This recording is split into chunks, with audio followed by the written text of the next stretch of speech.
Hello, hello. Welcome to episode 17 of Unruly by Nature. I am Kim, and I am here with my beautiful friends, Rachel and Sue. And I can't believe that we're on episode 17. And we have a question today from a listener named Lucy. We love questions.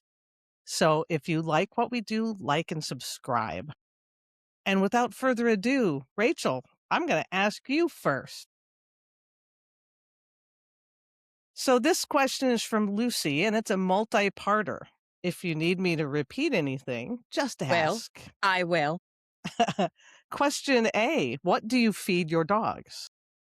Question B, does this reflect how you eat? Question C, does it reflect anything health-wise, like your food choices for your dog or yourself? And have your thoughts changed over the years about feeding your animals? And if so, was there a catalyst that created the change? I definitely won't remember all of those. I'm here for you. Thanks. I feel like I'm back at school. I got to remember all the questions. Now we just riff. Wouldn't it be hilarious if I just said, yeah, I feed them Bakers and pedigree? That would be fair. It would be fair and it would be untrue. I only have one dog, Darcy, and I feed her really kind of what she wants. I think it's the best way to answer that one. And I feed her fresh. I did go the route of trying to get her to eat raw, as in raw when you buy it from a brand, a company, but she didn't want it. And I was like, yeah, but it's really good for you, Darcy. It's really good. You should eat the raw. And she didn't want it. So then I switched her on to Butternut Box, which is another brand here, which is, really high quality. And she ate it for a while, but I put it down and she'd be like, is that what? Have I got to eat that again? And I just noticed it just didn't feel right. There was things in it that she wasn't resonating with. So I actually got help with her food through a canine nutritionist and Alexia from Mystic Dog Mama. And I did a session with her and she helped me basically put Darcy's food together. It's actually really simple. So she's home cooked for now. But she eats actually quite a lot of fish. She seems to resonate with fish and I'll change her meats up and yeah, so she's fresh fed and she's a massive foodie. If you'd met her when she was on Raw, you might have said, oh, she's a picky eater. But she's not. It's just I didn't feed her what she wanted. So the answer to the question 2, if I remember it correctly, is that does reflect how I feed myself because I eat what I want. And that changes. Yeah, I am health conscious. I guess I listen to my body. I listen to what experts say, but I also ultimately really just notice what I'm drawn to, which at the minute is grapefruit. So yeah, and it changes. To keep it simple, what was the next question? You kind of answered the next one. So the next one is, have your thoughts changed Oh, God, yeah. Oh, yeah. over the years? Yeah, mine, yeah, when I first got my rescue dog, she was on Baker's. I got her from Battersea Dogs Home. She was on Baker's, which was, is maybe fine for some dogs, maybe fine for some people, but I don't think it was fine for her. And yeah, I gradually started to learn about food and what dogs want. And also, ultimately, I want to nourish them. That's the main thing for me. I want my dog to have variety and to be able to make choices and express what they need and love. So I didn't really understand that initially when I got a dog. I was very much of the mindset of, dog needs food made by someone else because I haven't got a clue, to, oh, I wonder what my dog wants, and learning about nutrition and listening to my dog. So it's evolved. So yeah, it's always changing. And Darcy, yeah, she'll be at the fridge regularly, as am I. I might have the odd chocolate button throughout the day. Or the odd, she's a grazer, I'm a grazer. I just enjoy eating. I enjoy food. I enjoy the sensory experience of it. That's awesome. 2, Hmm. And I'm gonna just go all over the place because I'm not gonna answer the questions directly. Yeah.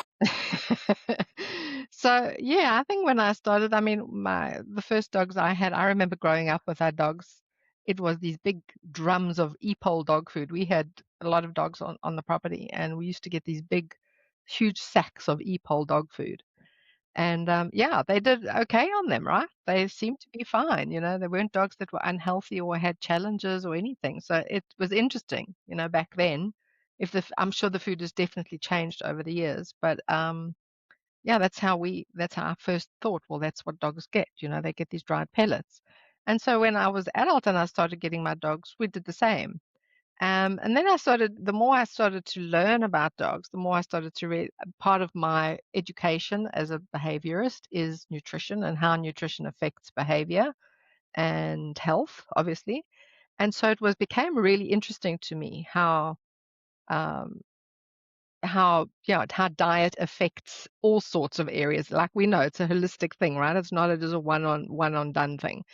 And, I recognized that for myself. I knew that from myself, that eating a healthy menu and having 2 children, I was also always trying to feed my kids as healthy as possible, but also knowing that they were, like you said, they were picky eaters until you found what they really wanted, until you found what they really liked. And that old thing, I don't know how you grew up, girls, but that sit at the table and you'll eat what you've got in front of you until, the poor starving people in Africa, blah, blah. I'm sure you've heard the stories. You get And what you're given. you get what Yep. you're given. And I've seen this so many times with clients. They've actually asked me literally that direct question. So my dog turned his nose up at the food today. So I just kept putting it down. I'm not putting down anything because they have to eat what's put in front of them. And that's again comes straight from the human um, conditioning, right? The social conditioning that we taught, and that they bring the same down to the dog.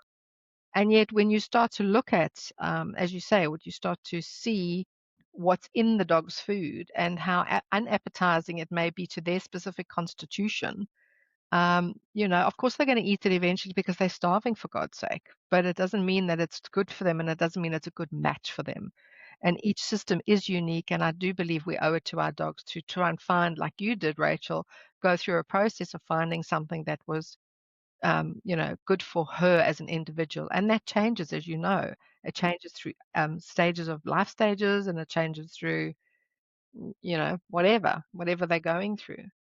Um, so for me, it's played a very big part in what I do for myself and my dogs. My dogs were on raw for many years. They were on tin food for a while, mixed with dry food, and then I went on to a completely raw diet, which we stayed with for a long time, which suited them well. But now that they are in their senior years, I've noticed they actually prefer a lightly cooked food. When I say I notice they prefer it, they eat it. They're much more excited to eat their food, and their poo looks a lot better. So now I gently cook their food. So yeah, I've changed as we go along. There was also a time where I was fanatical and pedantic about it. And that can be a huge, huge stress factor for both the dogs and the person to get it right. Mhm. Because your vet might tell you you can't do this and you can't do that because you're not going to be giving the dog the right amount of food. Then this has to be balanced and that has to be balanced, and you're going to cause health issues and blah blah blah. So there's a lot of pressure as well from both professionals like vets or other people saying this is what you have to feed and that's what you have to feed. And so again, like anything else in our world that we speak about, there's a lot of pressure, and I think unnecessary pressure on people to get it right for their dogs. And getting it right is a personal thing. It's not about getting it right. It certainly changed my habits, yes, because at one stage I honestly realized that I was feeding my dogs were getting a much more healthy meal than I was eating. So it definitely influenced the way I ate, reminded me that, if I wasn't prepared to give my dog junk food, but I was prepared to put it in my body. So, yeah, for me, it's certainly influenced in that way for me to eat a little bit more healthy. So, that helped. And yeah, over the years, I've really relaxed more about that. I just think it's um, putting too much pressure is like anything. You're putting too much pressure on the whole thing is it's going to cause stress, either from the person's side or from the dog side. So, if there's days when I don't eat, or like when we go camping, for instance, I don't have the space to take, fresh or raw foods, and, so I take tins. I take good quality tin food, and that's what they get for while we're camping. So I'm much more flexible. I'm much more open-minded. Definitely going by what the dog likes. And I know, Kim, you can talk a lot about the different choice that you can give dogs through that.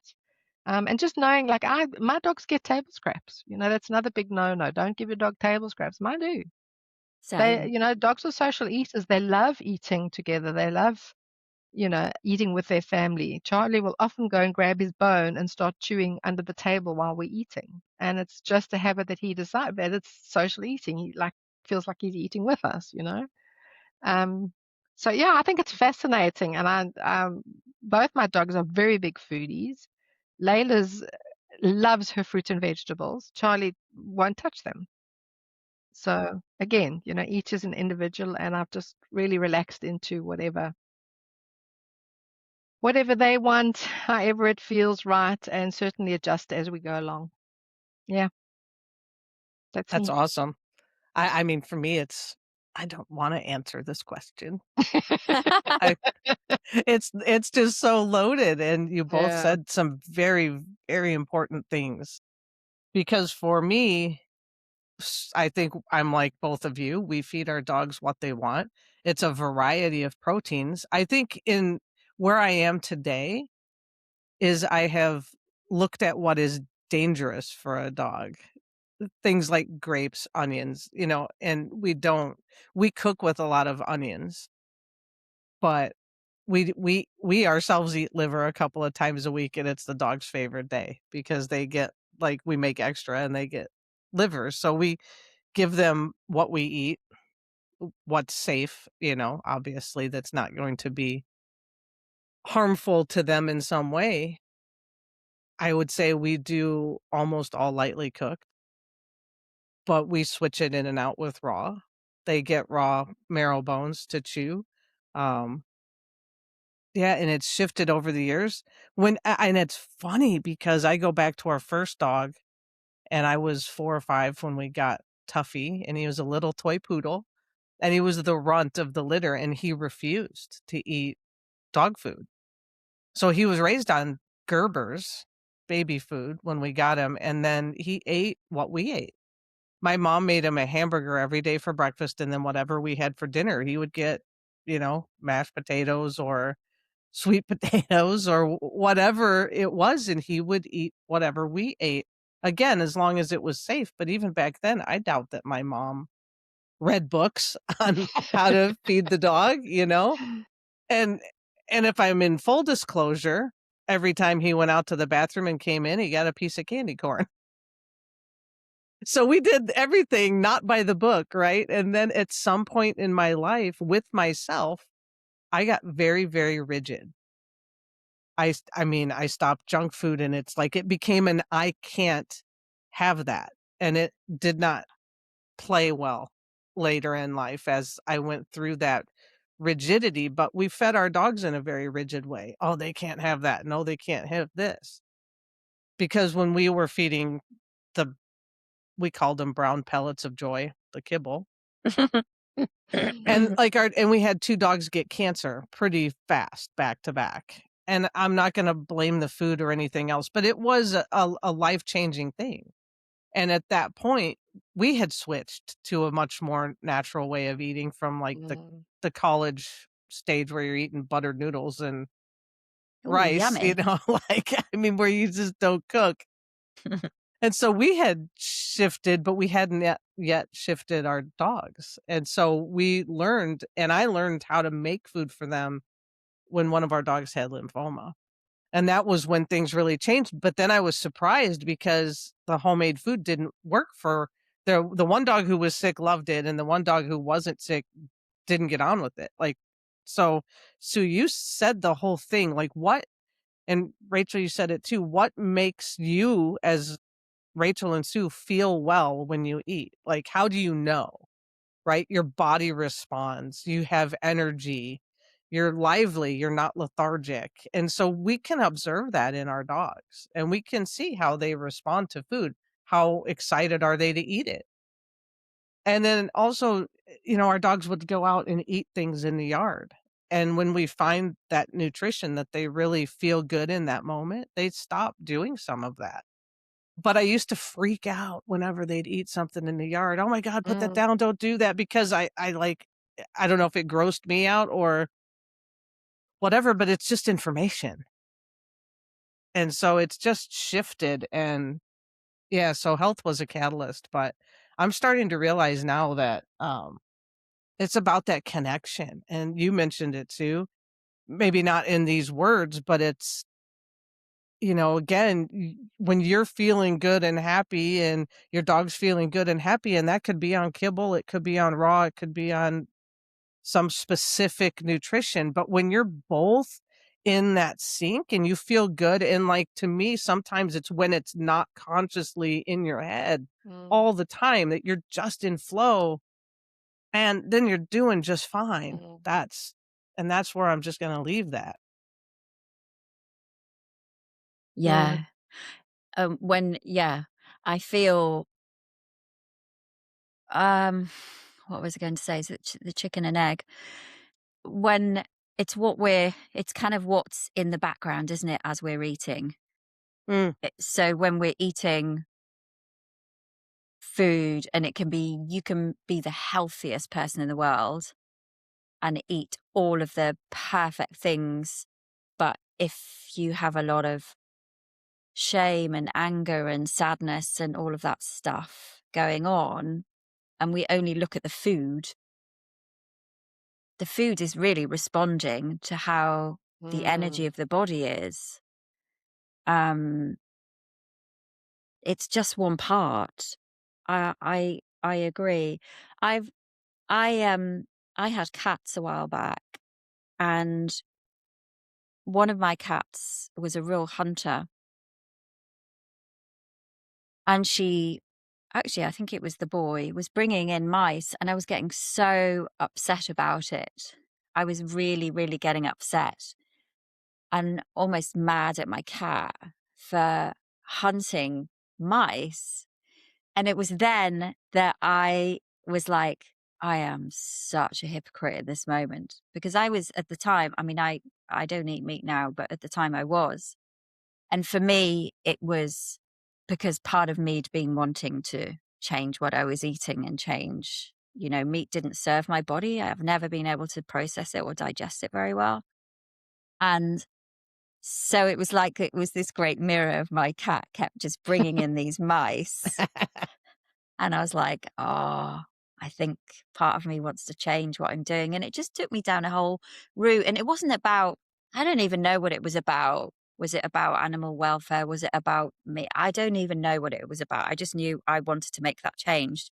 And what happened when I did that was it made me much more sensitive to my body, because instead of following the rules of, well, you need to have milk and cheese for calcium, and you need to have meat for protein, and yada, yada, yada, which never really spoke to me. I always disliked dairy, and I've never really liked meat. I was the kid that was in a supermarket looking for Bean Feast. I've always been a pulsy sort of person.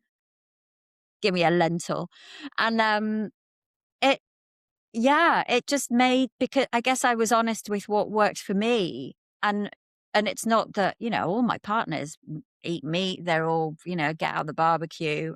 It's not that. It's just what my body needs, what makes my body thrive, whether it is, how I feel when I'm eating meat is how I respond to it, probably. Mm, But I just think the animals teach. If you've got a dog that has got gut issues or skin issues, it's sometimes too obvious, the reflection, isn't it? mhm. It's too, like, my yeah. my boy Baxter he came to me with chronic skin issues, and oh, such an obvious mirror, but also a subtle one as well, on the journey he took me on. But he was the catalyst for me really learning about zoopharmacognosy and diet and changing the way I eat and et cetera, et cetera, et cetera. So I think, yeah, yeah, that's my offering.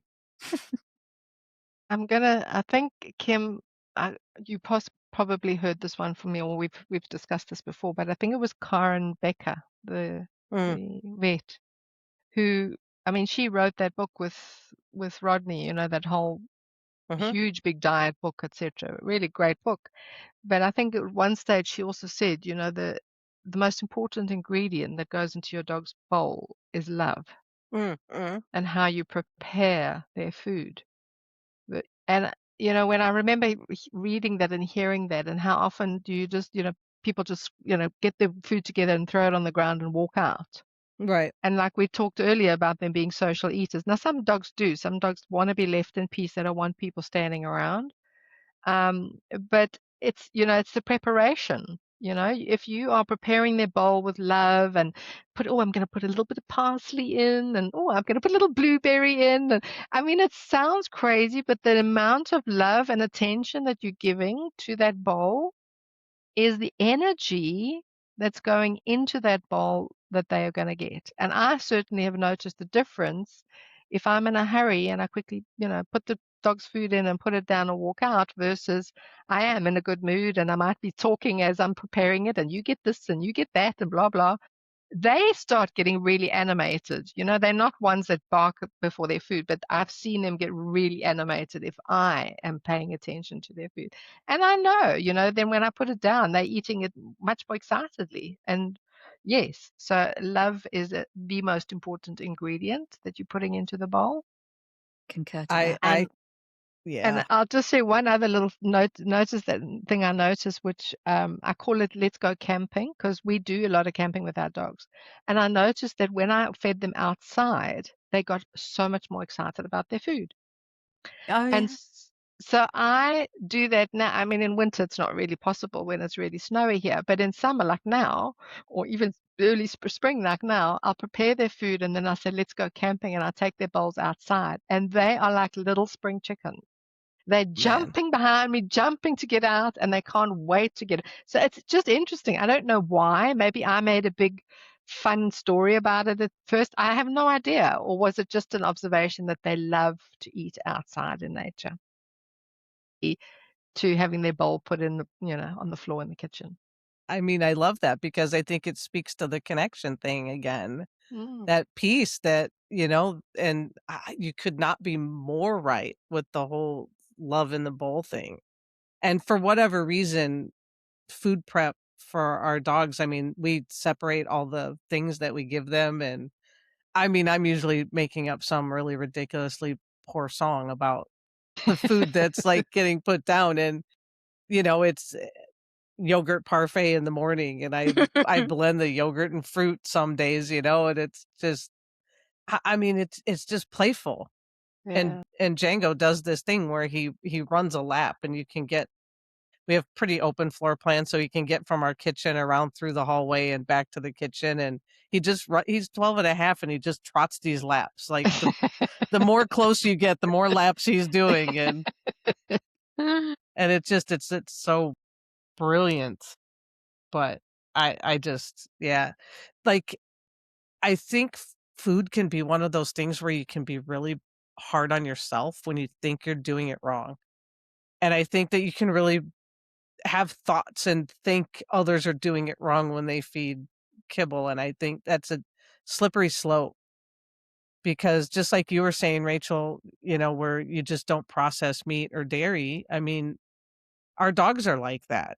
Some of our dog I mean, some don't like vegetables and don't process them, and for me, I went full hardcore macrobiotic vegan for probably a year and a half, and it it was by the end, I, like, had no energy, and it wasn't good for me, so then I went the kind of the opposite, and I think what I learned was that all the things I was trying, I was still being rigid, Yeah. Mm, and so it's about what your body wants, you mm. know?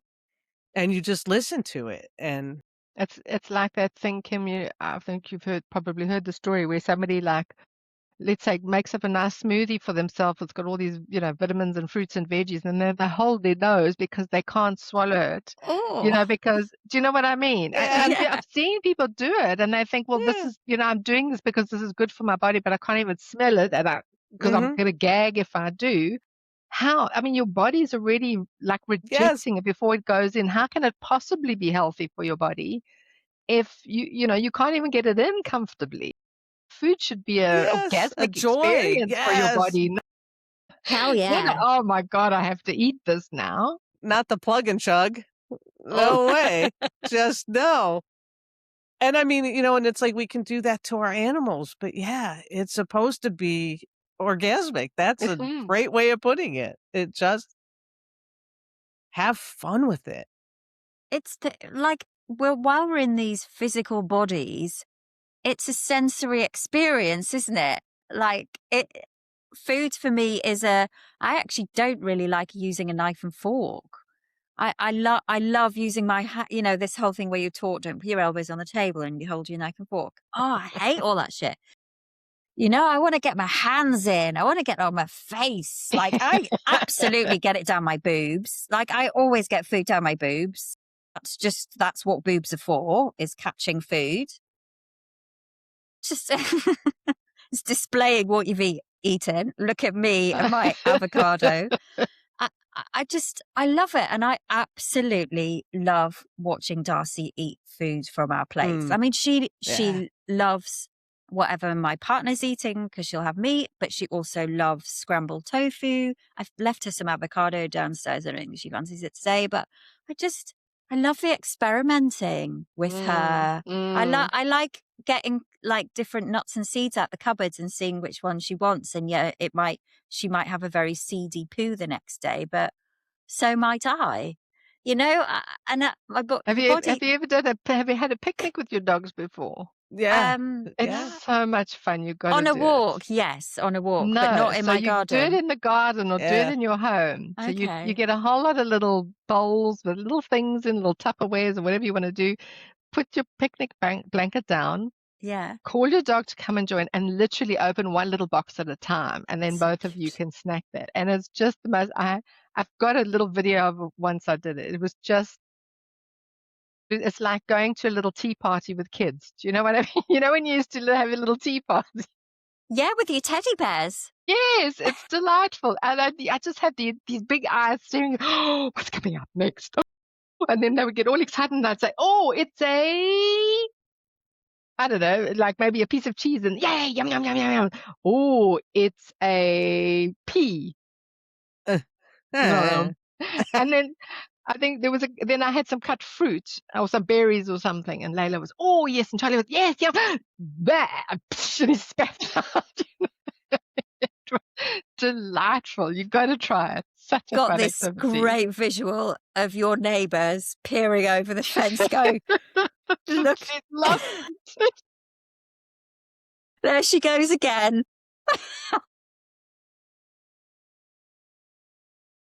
Oh, Pleasure. so much fun. So much fun. They're always waiting for your dogs to move to make sure you're not just out there with stuffed animals.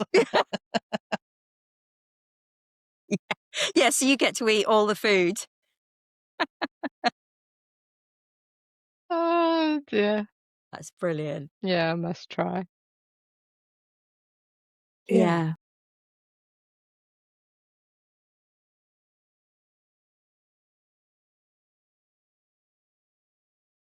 So, like you say, or how many people actually notice, like they say, it's just because their dog turns their nose up at their food, they don't necessarily put two and two together. They call the dog fussy or it's whatever, blah, blah, blah, blah, blah. And I had, this goes back a long time ago, and there was a client who came to an online group once that I was part of, and she was complaining that her dog went ballistic every time she made a smoothie. There was other trainers and behaviorists in the group, and they were all talking about that the dog doesn't like the noise of the smoothie maker. It's too loud, and every time and there was all this advice about helping the dog to acclimate and desensitize to the sound of the smoothie maker. And I don't know why, what happened, or how it came to me, but I just said, maybe the dog wants what's in the smoothie. And I said to her, what do you put in the smoothie? And she said, oh, spirulina and blah, blah, blah. And it was at the time when I was learning about all these supplementations. I said, why don't you just offer your dog some of your smoothie and see what happens? Truth God, it was that. It had nothing to do with the smoothie maker noise. It was the dog was like, oh, I smell that and I want it because my body needs it. And it was so fascinating to, to be able to see perhaps a completely different point of view where we normally go to, the dog has a problem with or whatever. Meantime, it's saying, I smell it and my body's saying, I need that badly. So that was fun. And then recently a very similar but not similar thing happened is that I didn't know this person, so I didn't want to give advice that was unsolicited. But they were telling me that they had a young Labrador, and they were telling me that this dog eats a lot of stones and it eats plastic and socks and a proper like pika sort of typing sounding thing. The person didn't know anything about it. They just thought their dog was just crazy and just ate all these things. And then the wife was saying to the trainer that I was just watching this whole thing. I was there live, and she was saying, how her dog gets absolutely vicious at meal times when she's preparing not the dog's food, but when she's preparing her own food, the meal for the dog jumps up and starts biting on her arms, and she wanted to say, how do I train my dog to stop biting me? And again, it was like, ding, so obvious. Here's a dog that's trying to eat anything because obviously its stomach's not feeling right, or it's not getting the right, nutrition, or it's not enjoying its food, and going absolutely crazy because when this woman prepares food, the dog can smell what it needs, its body needs, and it hasn't got access to it, doesn't have the choice. And again, this trainer was going into like, how do we do that? And I just said to the trainer afterwards, I said, very possibly there's a match between the pica that this, the eating disorder that this dog is and that behavior. Maybe the dog just needs a change of diet or a good nutritionist to come and, give this dog a consultation. So I don't know what happened to the end of that because, as I said, it wasn't my client and I wasn't going to give unsolicited advice. But I just think it's fascinating and how obvious sometimes our dogs. Yeah. I mean, chewing the in arm, it's showing like us bone and exactly. flesh, please. Yes. Yeah, Yes. hello, meat. Meat, please. I have a habit of like just getting up in the morning and I take like a spoonful of Manuka honey just to like wake up, and while you're making breakfast or whatever, and Django happens to love this habit. So it's been a few months now, and I look forward to it every day. And he comes up into the bedroom when I'm like, finishing my shower or whatever, finishing my hair, and he's just staring at me. And then he kind of like pops me with his nose a couple of times. And it's like if I take too long upstairs, he's like leading me, and he leads me downstairs, and he takes 3 steps and he looks back to make sure I'm coming. And he comes and he walks over to where we keep the spoons, and then he like walks over and he just sits and he just waits for his finger honey that comes. And Zori could care less, but it's just so funny how they, so clearly his microbiome wants it too. So we're somehow in sync, and Zori wants it because she doesn't want to get left out. But I think she would never remind me to not forget. But I don't forget because he won't let me forget. I think for Christmas, I'm going to get you a beekeeper's outfit. Nice. I think you should do beekeeping. We can actually do that. You can't. You've got the space. You do. Yeah, it's allowed here. Yeah, we can actually do it. And you've got fruit trees. Mm-hmm. We do. There we go. You're welcome. Yeah. Well, Jim would like the bee suit because he broke his collarbone running away from a wasp. I think I've told that story before. Yes. He thought they were dead on our composter, and they weren't. They were hiding. They were just waiting. Exactly. Oh, man. Yeah. So I'm gonna open up a can of worms. Oh, not literally. Maybe, maybe. So thinking about food and all of this on and reflections, what level would you say that we, like, try so hard to find this perfect solution for food, and we think we're protecting our animal from disease or, we're trying to prevent something? Because, I mean, I know a whole lot of humans that don't ever think twice about what food they put into their body and they're healthy, right? And then you have this person who is so rigid and they're just one problem after another, and I see that with animals also. So at what level, I'm gonna bring the word protection in here because not to spill the secret, but it has come up in our conversations between recordings.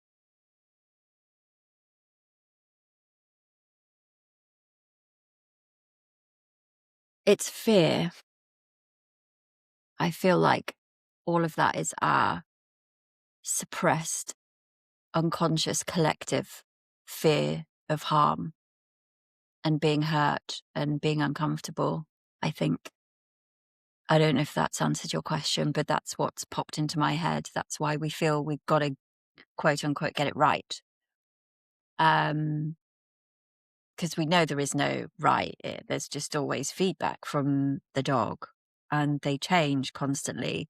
So I feel that desperation to get it right comes from an old pain or a fear or shame or guilt or all of that stuff. Like, if I didn't have the awareness that I have now, if I hadn't done all of this work around getting self-honest with myself and understanding that everything is feedback to help me learn about me and about the world around me, I would be, because Baxter had all of his itchy skin, etc., etc., I would probably be micromanaging everything he ate so that it didn't happen again with another dog.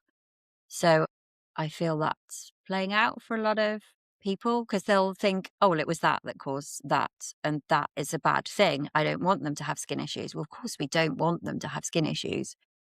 But, but our bodies just are these intelligent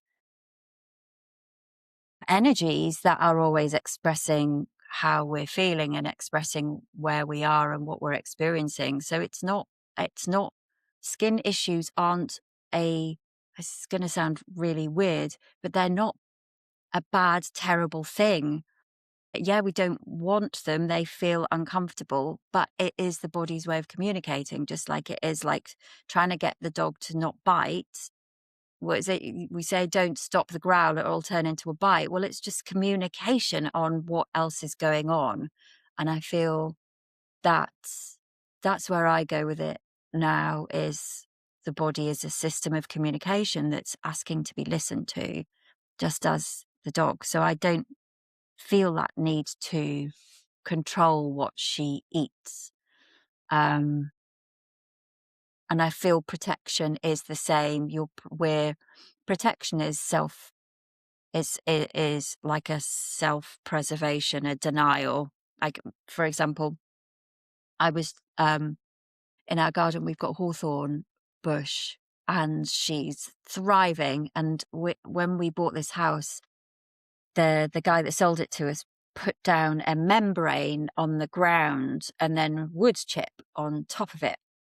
And it's been like that for a while. And then I noticed all this bindweed climbing up the hawthorn. And I was like, God, seems to have come out of nowhere. And then I put up the membrane and underneath is this huge network of roots system from the bindweed. And I was like, that's all our stuff. That's all our fears and shame and anger and all of that stuff, but we just keep burying it deeper and deeper and covering it up because it doesn't look pretty. So I think that membrane was the protection, but it just doesn't, nature finds a way, doesn't it? It always comes out somewhere. It's like that. I was listening to a it wasn't a podcast. It was Tiffany Kelly that works with Dennis Murphy and Roundtable Global, and she was talking about, I know I've gone off food here, but it's all relevant. She was talking about, when you're in a swimming pool and you've got a beach ball, a big blown up beach ball, and you're trying to hold it under the water. Have you done that as a kid? And you're holding it down and holding it down, and eventually it just explodes up. So it's just like control is fine, protection is fine. There's nothing wrong with that. But nature finds a way, and we are nature. And I feel that our dogs are always trying to help us get more honest with who we are and our true Yes. emotions and our true feelings. And yeah, I don't know if that's answered the question, but that's my answer.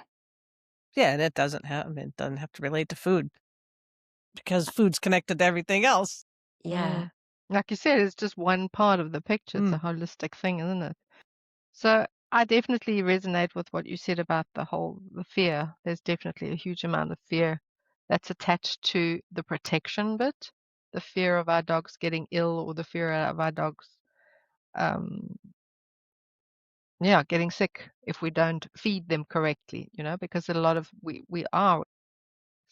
fed a lot of shame-inducing information by all sorts of professionals or the media or whatever. And as a parent myself, I just also had that flashback of when my children weren't eating what they were supposed to eat, and I'm thinking of they need to get vitamins into their body. How do I get the right vitamins into their body? But it's just, it's the same thing. If like our dog's not eating or whatever, we feel we've been told that our dogs need these vitamins and these blah blah blah in order to grow and thrive. So I think for me, there's a huge responsibility. The word responsibility comes to me. We feel very responsible for our dog's care and their health, and therefore we do our best to try and, that's what we all want. If you ask everybody, what do you want? You want a happy, healthy dog. And so we place a lot of responsibility on ourselves to get it right.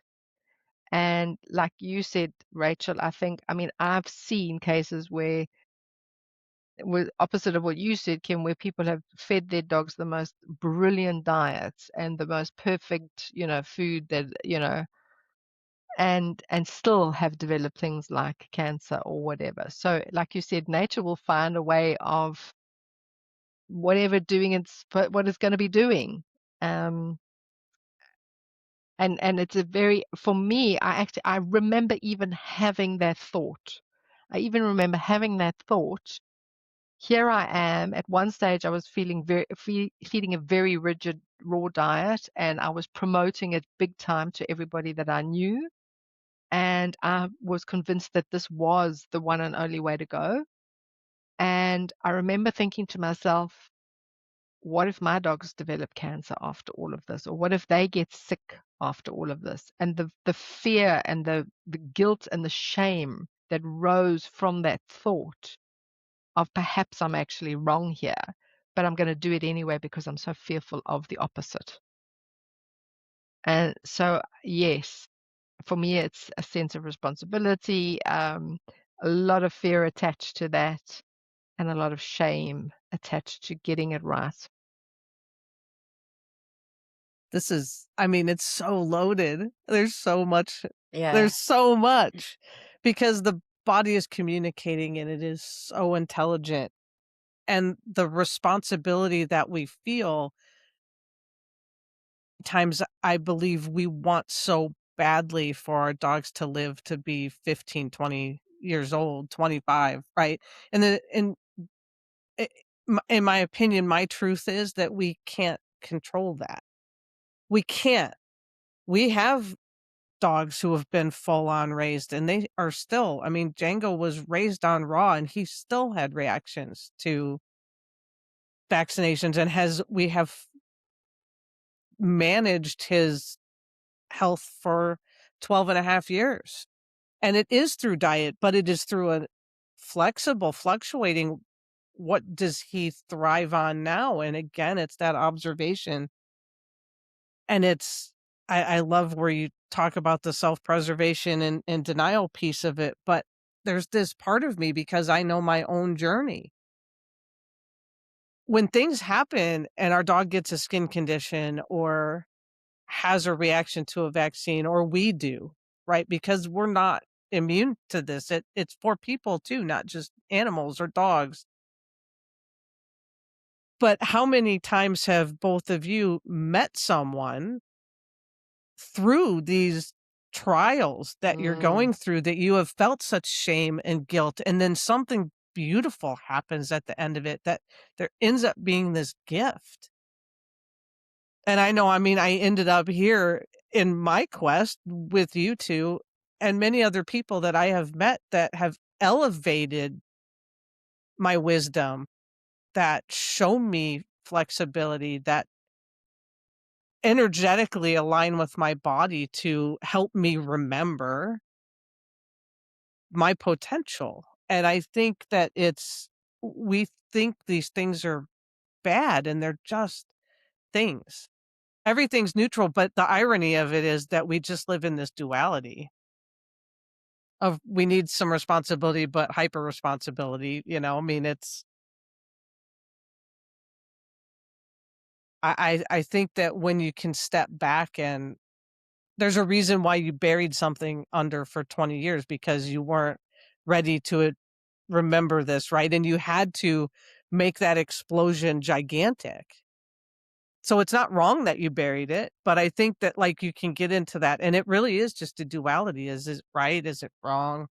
And I don't think I'm articulating this in the way that it is in my head, but yeah, I just think that it comes back, Sue, to what you said, and Rachel, what you said, it comes back to just love and just being in the moment with things that happen and knowing that the things that happen are neutral and we put the importance and the exclamation stamp on it. And can I add to that, Kim? For me personally, it's always been where it's led me next. Because Mhm. I wouldn't be on this podcast with you ladies if it weren't for Baxter and his chronic, like, he had really terribly painful ears, itchy feet. He was pink all over. I wouldn't be here talking to you guys. I wouldn't be living down in a place that I love with my girlfriend. I wouldn't have got an essential oil shop. I wouldn't be communicating with animals potentially, or I may have met another dog that took me this route. But I just all of the stuff that he taught me, I just it's not random that those dogs land with us. I know you've Mm-mm. said this before, Kim. You know, you're really good at attracting the sensitive dogs. And the health stuff, it does, I've been to conferences, I've done some amazing network, I've had speaking opportunities, I've just all of these things that I really love because of Baxter. And, he will have experienced all of these incredible things because of his relationship with me. He had his own sound bath experience. Not many dogs have Wow. that, do they? It just, Cool. just, I just, there's so I'm not trying to cover up the pain of it because I went through it was a deeply healing and painful experience for me witnessing his discomfort, but it was my discomfort of his discomfort. And yeah, it's that. It's the connection. It's the connection and the reflection. I Yeah. I Cool. think that that's the thing. There's like so much treasure in everything that happens. And we've it's always follow the path that's guiding you, right? If that's seeking a professional to help your dog with some sickness, a nutritionist, none of those things are inherently wrong because when somebody comes to one of us as professionals, right? When somebody comes to you, Rachel, for zoo pharma or sue you for behavior or animal communicate, whatever, when someone aligns in our universe, it's because we need each other. And there's going to be something in it for us in that relationship with the client and their animal. and they're going to get something they need to move forward and discover something about themselves in their life. And that's what it's all about. It's not that we're professionals helping everyone else. That's true. But every time someone connects with us, we're also receivers. And I think that that's what can be forgotten. And so when these traumatic things happen, they suck. But we don't have to stay in the suckness of it. We can embody it for the information that it is and feel the feelings, because I think for whatever reason we talk about it all the time, and it's true because I see it every day when I'm working with people. We're afraid to feel the pain. And it is pain, and our dogs get in pain and they have emotional things. That's not true. But we can use that for wisdom and connection and love, and we do the best we can. And then you know something, and then you can do something else next time. But I have been one who has blamed myself for so many things, and the truth is I didn't know at the time. But Yeah. then when you learn, and if you learn something that's so silly and easy, and you're just like, then you get mad at yourself because, well, why didn't I know that before? Which is nuts, isn't it? I bet the It's plants don't do that. nuts. It's so It's nuts. nuts. I mean, it just is. Oh my God. And it just, there's nothing that can happen that can tell you to not enjoy the day. If we see a dog become a senior animal, even a parent, it's a blessing that we get to experience that part of their life, even though, when Zam came to the end of her life at 18, she was in diapers and she was pooping, and it's like, that's not fun, but it was beautiful. And so it's all this perspective. Again, it all comes back to perspective. It really does. Yeah. I'm hungry now. Great. You have a grapefruit. I have my grapefruit, which it's like, oh, the rind of it is just, I could actually bite into the rind. It Go smells for so it. Come good. on, do it. What, live? Shall I?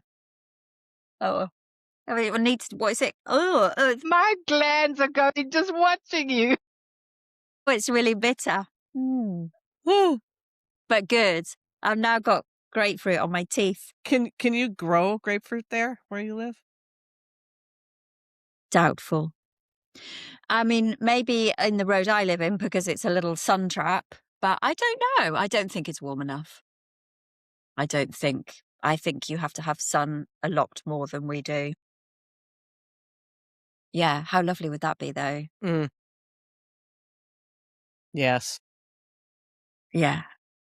It's exciting when you see a fruit that you eat actually on a Straight off a tree. tree. Isn't that gorgeous? I think, I don't know if I've said this story before, but my friend's daughter, I was like, oh, I love pineapples. And she's like, oh, we have pineapples in our house. She's Australian. I was like, oh, you had pineapple trees? And she's like, you idiot. They don't grow on trees. They come out the ground, you idiot. You stupid. You know, I thought they grew on shelves in the grocery store. It just ruins my vision of these pineapples. Trees. Pendulous branches. Can you imagine how big those branches would have to be huge? That would be These great. branches are hanging down under the weight. Maybe somewhere in a parallel universe there is a pineapple tree. You know that's true. Well, maybe it is a tree. It's just underground. What makes a tree a tree? There we go. There we go. Oh, that's a good one. Thank you. I'm very good at this. I've always got an answer for everything. Schmetterling.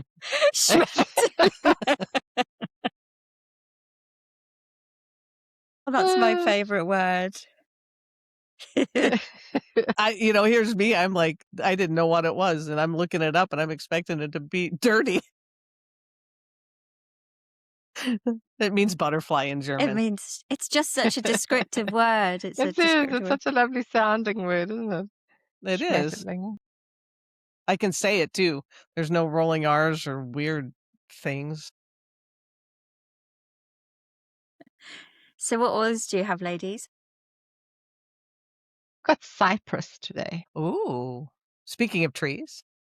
Speaking of trees, How does it smell? love it. Fresh. Mm. I Somehow think I my It's think lips are... you know it's much heavier than eucalyptus. It's much heavier than the sort of neoli eucalyptus ones. It's very deep.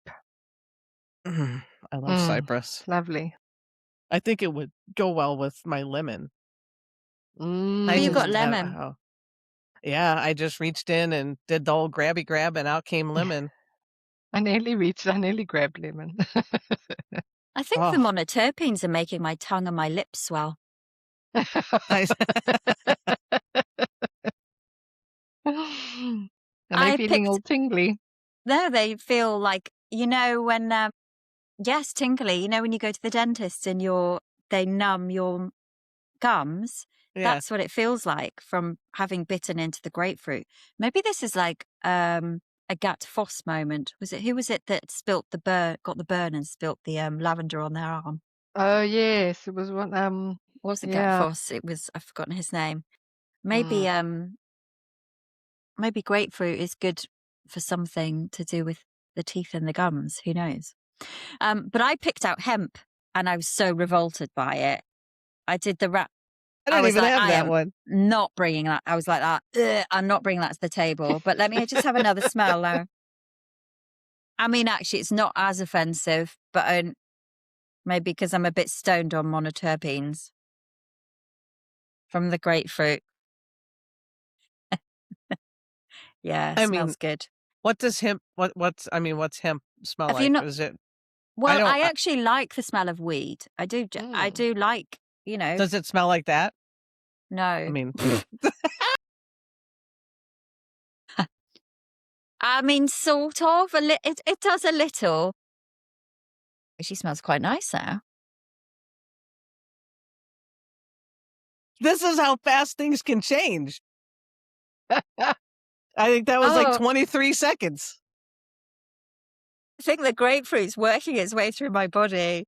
Oh, it does. It definitely smells different. There you go.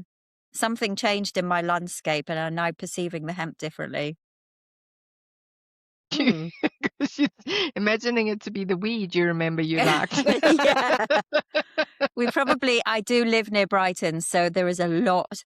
I go to the tennis club and we'll be hitting and I'll be like, I can smell weed.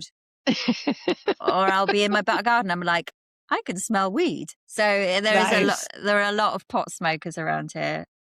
Just is. It's Brighton, baby. Brighton, baby. It's Brighton, baby. It's Brighton. It's Brighton. Brighton. Fabulous. But what I just noticed, what was rather interesting, is I often have a glass of water near me, but I drink too little water. I try like 4 glasses of water, put them all over the place, but never actually drink them. And the moment I smelt this cypress, my hand just automatically went to the water to drink. Wow. Yeah, that was a good. It's a good hint. those little Or a good- awarenesses. It is, isn't it? It is, isn't it? Yeah. That's awesome. That's cool. That is really Yeah. cool. I think after this, you should go and bite into a lemon. I want you to experience what I'm experiencing. Bite into a lemon? Yeah, lemon, because you've got lemon. I'm not suggesting you bite a tree, I Sue. just bite a cypress tree. I mean, you do have picnics with teddy bears. If you do, take a video, because I want to see that. Yes. Be careful of the ants crawling on it. My neighbors will really think I've lost it then, okay? Forget hugging a tree. Man, Glorious. that's amazing. Well, I think that this has come full circle once again, Brilliant. as always. Yeah. So, any last words? Schmetterling. Nice.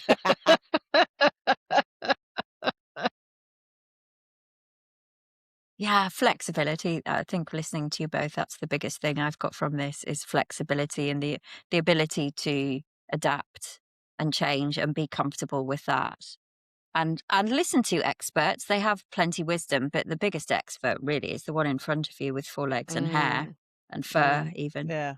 and whiskers. They'll always give you honest feedback.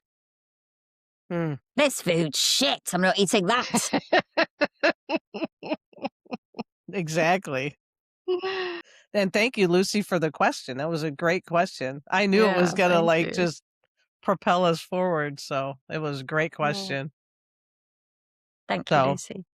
I think that we will call that complete and say like and subscribe if you enjoyed this podcast. And we'll see you for episode 18 in 2 weeks.